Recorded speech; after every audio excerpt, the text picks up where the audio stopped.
Well, it is exactly 9 p.m. on this last day of January 2024. Many thanks for making time to be with us here on Lookuptv. This is The Insight on a day that President William Ruto, in what looks like another defiance of a court order, has insisted that police will travel to Haiti despite a court order barring the deployment of police to Haiti. According to the head of state, police will be deployed to Haiti once Haiti files a formal application before the United Nations. RUTO argues that, of course, that mission has been approved by the United Nations and nothing is going to stop that. That is, of course, the head of state. And in regards to matters court orders, again, the National Assembly, led by Speaker Moses Wetangula, has today said, or they've filed an appeal against the ruling that, of course, declared the collection of the housing levy as unconstitutional. Now, those among many other stories we've prepared for you tonight. First of all, let's have a look at what's making headlines.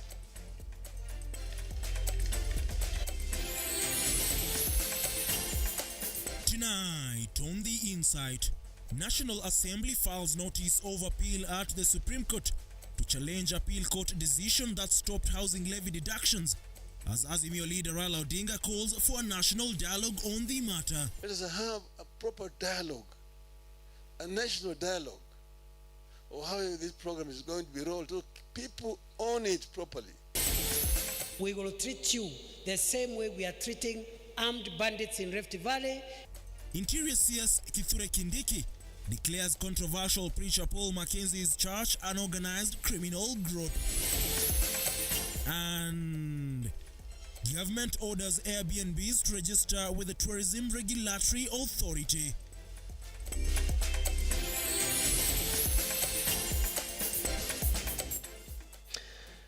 Now, welcome to the program. I am Ian Keitani, and our sign language interpreter is Josephine Oko. Remember, you can watch this particular bulletin live on our Facebook and YouTube pages at Lookuptv. We start our bulletin now, and National Assembly Speaker Moses Masika Wetangula has filed a notice of appeal moved to the Supreme Court over the housing levy. In the notice, Wetangula stated that they will be appealing against the whole ruling rendered by Justices Lydia Achode, John Mativo and Mwaniki Geshoka. Mbeere North MP Geoffrey Ruku has, however, warned contractors against firing workers from affordable housing construction sites. The cornerstone of Kenya Kwanza manifesto,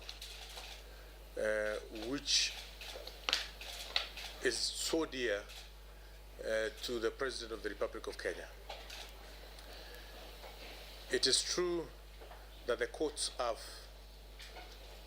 termed the program as unconstitutional, and it's true that the two committees of Parliament, the Housing Committee and Finance Committee, are finalizing the report on public participation as far as affordable housing is concerned. We are calling upon the leadership of the House of the National Assembly, Moses Wetangula, the Speaker of the National Assembly, the Clerk of the National Assembly, the Majority Leader, Honorable Kimani Ichung'wah, to fast-track the process as quickly as possible. Also, it is important for all contractors who have been on site to know that in case you send away the artisan, the foodies who are working on your project, because of the ruling of the court, it will be deemed that you are working with azimio, and you'll be treated as so.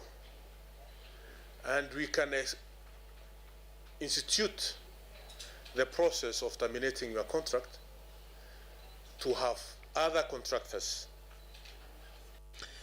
Moving forward, Azimio leader Raila Odinga has called for another national dialogue over the affordable housing project. Speaking at the Party of National Unity's 15-year celebrations, Odinga noted that a conversation will help Kenyans understand the program and better formulate rollout strategies. Even if you have a house already, you don't need a house. You must pay. Upende, usipende. You look at upende, usipende, tulizika na katiba mkongwe. Hatutaki kusikia tena. Hatutaki tena kusikia mambo ya upende usipende. Hii ilienda na nyayo. Kwa hivyo sisi wa Kenya, kama mnataka tufanye hii maneno, watu waketi chini. Let us have a proper dialogue, a national dialogue of how this program is going to be rolled, so people own it properly. Let people understand what you want to do. Then it will be owned. When we were making transformation with Kibaki, we convened a conference at Bomas of Kenya. 1 week, we called the Kenya we want. The Kenya we want. And people dialogued and agreed what needed to be done in our country.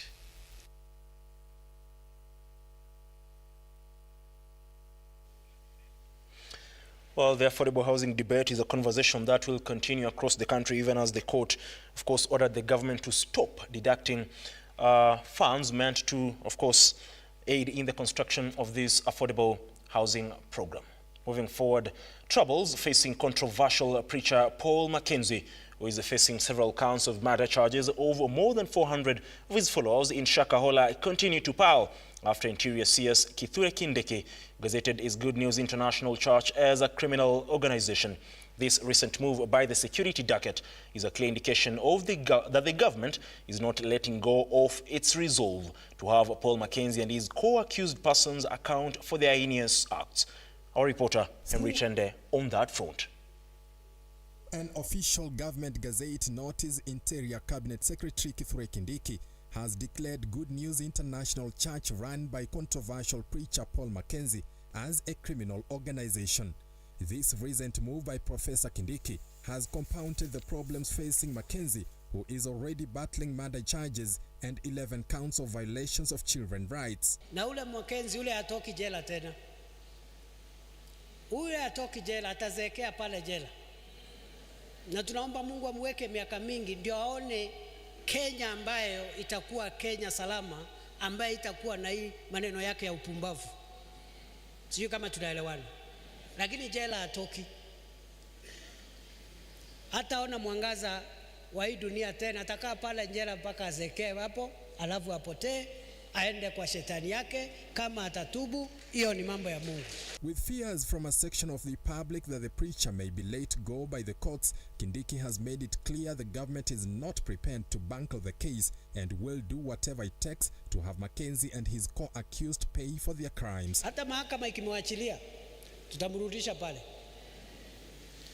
Sababu mahakama zetu za ingine tunaambia watu huyu ni mkora, ameua watu, wanasema iko haki, sijui katiba gani inatumika, wanaachilia. Hata wakimwachilia, ule bwana atazeekea pale jela, na atatoka jela aende akakutane na hukumu ya Mwenyezi Mungu. Kindiki has issued a strong warning to religious leaders who are hiding behind the doctrines of their faith to commit criminal acts in addition to violation of rights of their followers. Every leader of any religious organization, every kadhi, every imam, every priest in any church, temple, synagogue, or whatever house of worship, those of you who are hiding behind the Holy Scriptures to cause us harm in our country, to kill people, to torture them, to rob them their property, your days are numbered. We will treat you the same way we are treating armed bandits in Rift Valley and the other Islamic terrorists who are coming from our neighboring country to hurt our people. Paul Mackenzie has been in the media for all the wrong reasons. He is accused of aiding the death of more than 400 Kenyans through controversial teachings whose bodies were buried in shallow mass graves in Shakahola Forest. According to witness accounts, Mackenzie will advocate for his followers to fast to their death as a means of going to heaven to meet their Creator. Even though Mr. Mackenzie and the other criminals succeeded in hurting this country so badly, I stand before you and before God to promise you that this government will do whatever it takes, will do whatever it needs to be done to make sure that never again do we have the kind of damage that we got at Shakahola Forest. Henry Tendanyula, Lookuptv. Thank you very much, Henry Tende. On to the political front now, and PNU has vowed to mount aggressive grassroots recruitment exercise in preparation for the 2027 general elections. Speaking during the 15th PNU anniversary, party chairperson or party leader Peter Munya noted that the road to 2027 has just begun because Kenya is in ICU. John Matava files the following story.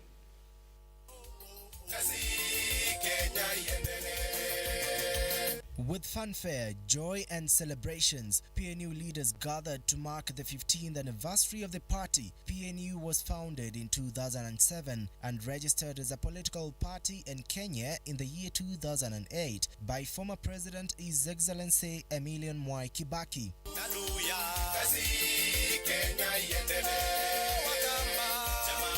Speaking during the anniversary, the PNU chair Peter Munya stated that the government has let Kenyans down on many fronts, including overseeing a dilapidated economy, pledging that his party will tour the country to register members and revise its policies towards the 2027 general elections. Leo, we are kick-starting our national recruitment drive, and we are starting it with an online registration which is starting today.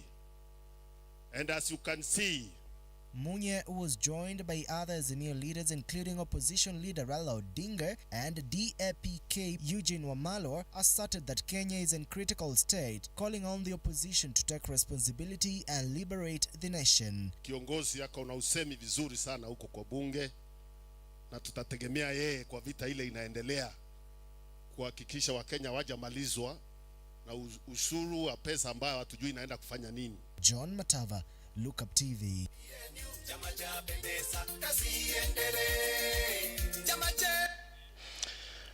Now, the national government has ordered Airbnb and short-term accommodation operators to register their properties with the Tourism Regulatory Authority in order to guarantee that the properties meet strict standards of guest safety and security. In a joint statement released on Tuesday by Interior PS Dr. Raymond Amolo, the report noted that the move is one of the various measures intended to address the recent surge in femicide cases on the said properties. The PS further decreed that effective February 5th, 2024, national government administrative officers will work in tandem with the Tourism Regulatory Authority to ensure that Airbnb and lodging owners adhere to the aforesaid directive.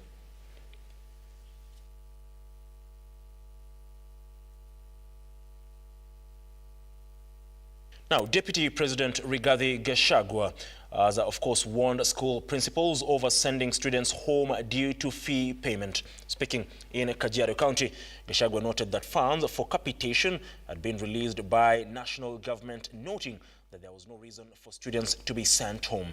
The second-in-command also cautioned Kenya Kwanza politicians over engaging in 2032 succession politics.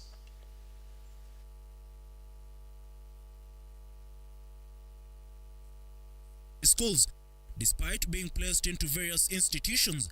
Deputy President Rigathi Gachagua has today reiterated these sentiments over President William Ruto, cautioning school principals over sending students back home due to non-payment of school fees, insisting that the national government has disbursed funds meant to facilitate education of students through various cadres. The Ministry of Education has released money, capitation, for junior secondary school, for primary school, for secondary school. Mwalimu asikue mtu ambaye ako na mambo yake, na hao watoto wakubaliwe wasome. If mzazi anahangaika kidogo mambo ya uniform, aendelee kusoma na ile ya zamani, mzazi akitafuta uniform. Ikipatikana aendelee. Speaking in Kajiado North constituency, Kajiado County, Gachagua slammed the opposition over constant attacks on the government regarding the economy, noting the steps made by the RUTO-led administration in reviving the economy. We had inherited a dilapidated economy and the coffers were empty. Rais ameng'ang'ana na hii maneno ya madeni for 1 year, ndio imeingia laini sasa. Na ndio Januari hii rais ameanza sasa kwenda kufanya kazi kwa sababu uchumi umeanza kurudi kwa laini. And I can tell you there is light at the end of the tunnel and things are okay. Na wale ambaye wanasema ati uchumi ni mbaya walikuwa ndani ya serikali ya handshake na hawakuwa wanaongea.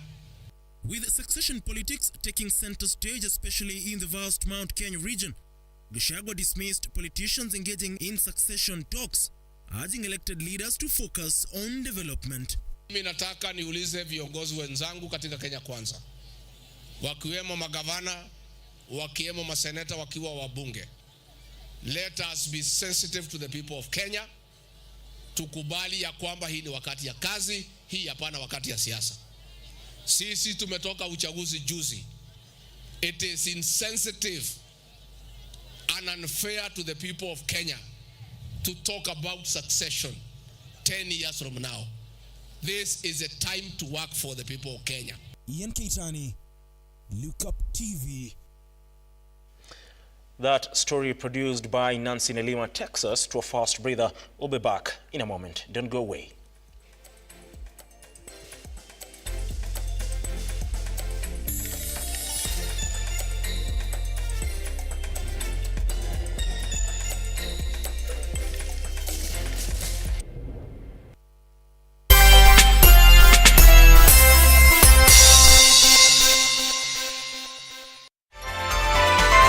Infinity Industrial Park is one of the largest private industrial parks located along Eastern Bypass, Nairobi, which provides modern infrastructure for smooth operations for industries and business enterprises. Infinity Industrial Park offers world-class amenities and facilities with wide roads, a police station, a power substation, fire station, public transport stage, hospital, and shopping mall. In addition, Infinity Industrial Park also offers CCTV cameras, 24-hour private armed security patrol, sewer, water, fiber optic cable, and 3-phase power connection, added to public utility, canteen, and dining areas. Sail on the golden opportunity to invest in Infinity Industrial Park, fully serviced warehouses at a special price of 3,569 Kenyan shillings per square foot. For more inquiries, visit our website infinityindustrialpark.com.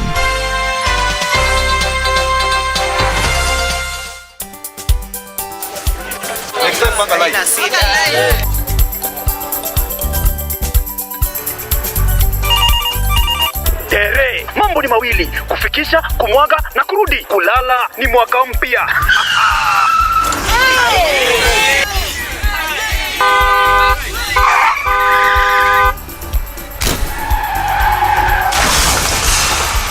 Bua muka we mse. Nini mbaya? Wewe kwani woni vile dereva anaendesha gari vibaya, lazima tususe. Anaendesha gari na kwa simu the whole time, hata angalia barabara. Tumesheni dereva tusimame. Wewe dereva wewe, mwaka iliyopita peke yake watu zaidi ya 3,000 walipoteza maisha yao barabarani kwa sababu ya tabia kama hizo. Hautatuangamiza tukiona. Naomba msamaha, nitampeleka vizuri. Si wameomba msamaha. Sasa tuende tusafiri kwa mwendo wa aste. Dere Smart hufikisha abiria salama. Ujumbe huu umeletwa kwako na NTSA kwa ushirikiano na European Union.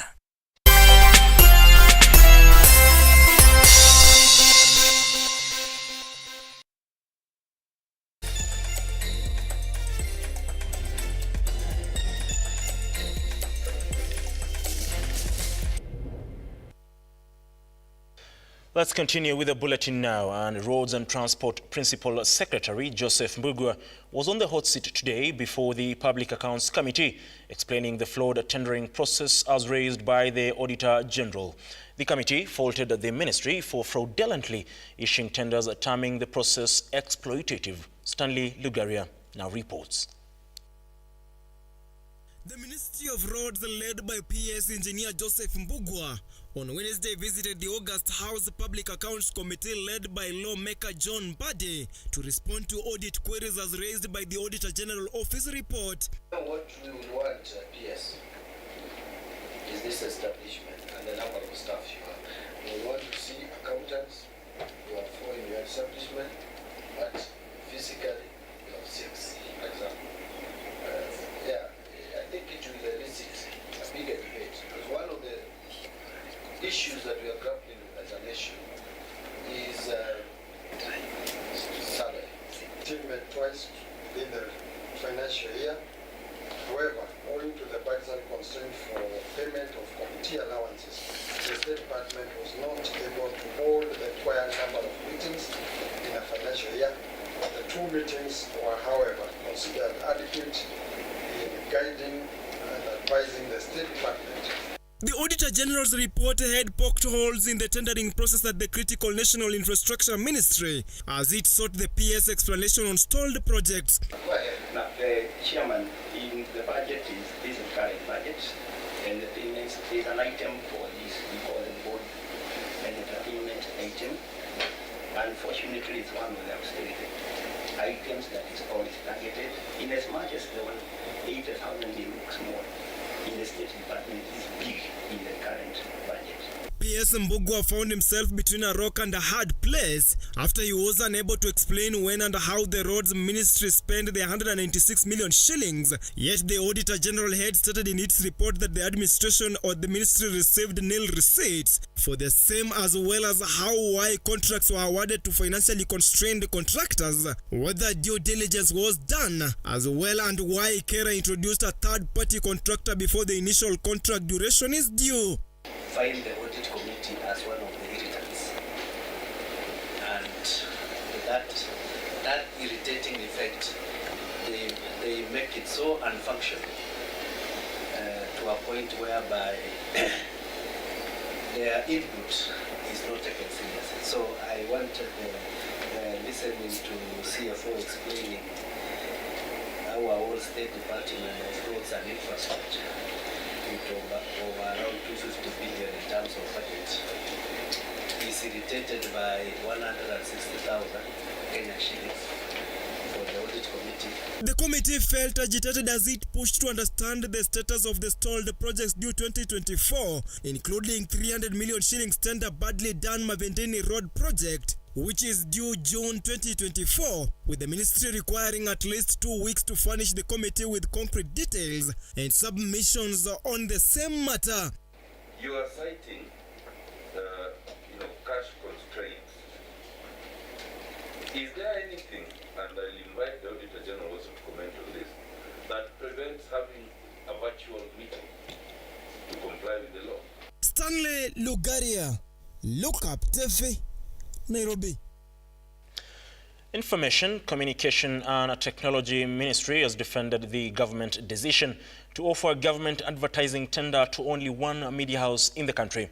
According to the Principal Secretary, Broadcasting and Telecommunication Edward Kisiangani, only one media house company met the government requirements at the government budget negotiations.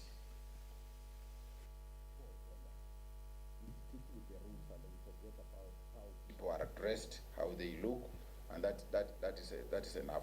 So there is totally no discrimination. Take me on those facts. And then for KBC quickly, the crisis at KBC, we already told you, has been big. First, it has accumulated debts for a long time, and you know it. And if you look at the efforts being made by the ministry, we are trying to put certain things in order. Even as I talk now, there were people who are suggesting that we sell the assets of KBC so that we make money. The practice you have had even with Posta is that this building we are in belonged to Posta Corporation. They sold it. We are a tenant. So the story of selling assets in order to make money, they have all in the past tried to evict us because of things. You understand that kind of thing. It's not very good. So we don't want to sell the assets of KBC to make money. We want joint ventures. If they have a lot of land, what can we do jointly? If people come there to use that land, let them now tell us how much they will pay us. But we can't sell assets. So we have resisted that temptation to that. But in terms of leadership, we are going to fix it shortly. We now have a new chairman of the board and an acting director. There are internal issues there which we can't be subject to this one. But very shortly, just like we have fixed CA and other places, very shortly you will see us, we shall fix the leadership crisis. And they are going to advertise the jobs. And yesterday I met the Editors Guild.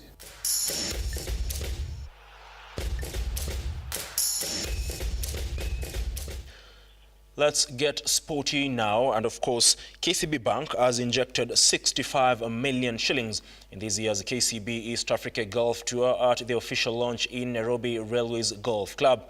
The 11-month series comprises of 24 amateur legs that will be held in 20 counties in Kenya. The December grand finale will see 168 golfers across the East African region grace the tournament, compared to last year's 116 players who headlined the event.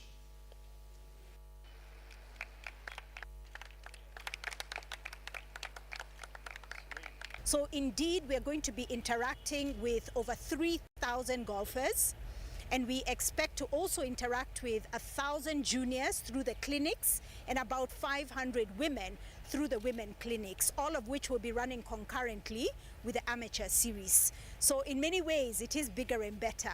We also have different partners that have come on board, and in particular, very excited to mention Belua.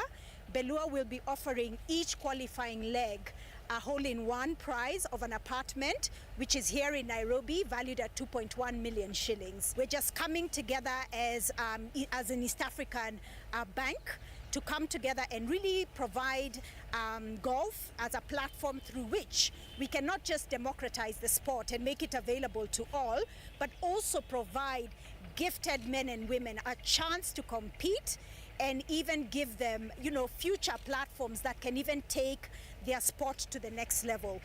We really appreciate what the support that KCB has given us, and this series that has been launched today is going to help our golfers enjoy the game and also feel like we have a strong partner from KCB. As you know, golf clubs are non-profit organizations. We don't make any profit from our activities. So when we get a corporate partner like KCB, it really gives us a very big boost in terms of getting people to come and enjoy the course. And of course, through whatever entry fees that they pay, we are able to run the club in terms of financial boost and getting people to know that they can play a different kind of sport.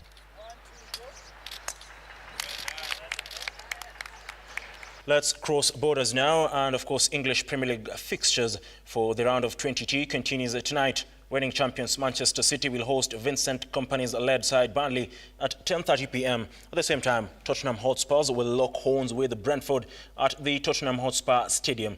At 11:15, 19-time Premier League champions Liverpool will be looking for 3 important points against mid-table strugglers Chelsea.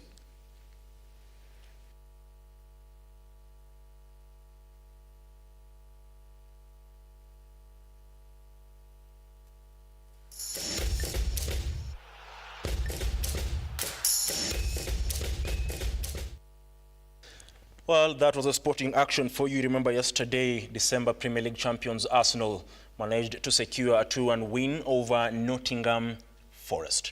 Now that is all that we had for you today. Remember, tomorrow we'll be following up on President William Ruto's sentiments regarding the deployment of police to Haiti.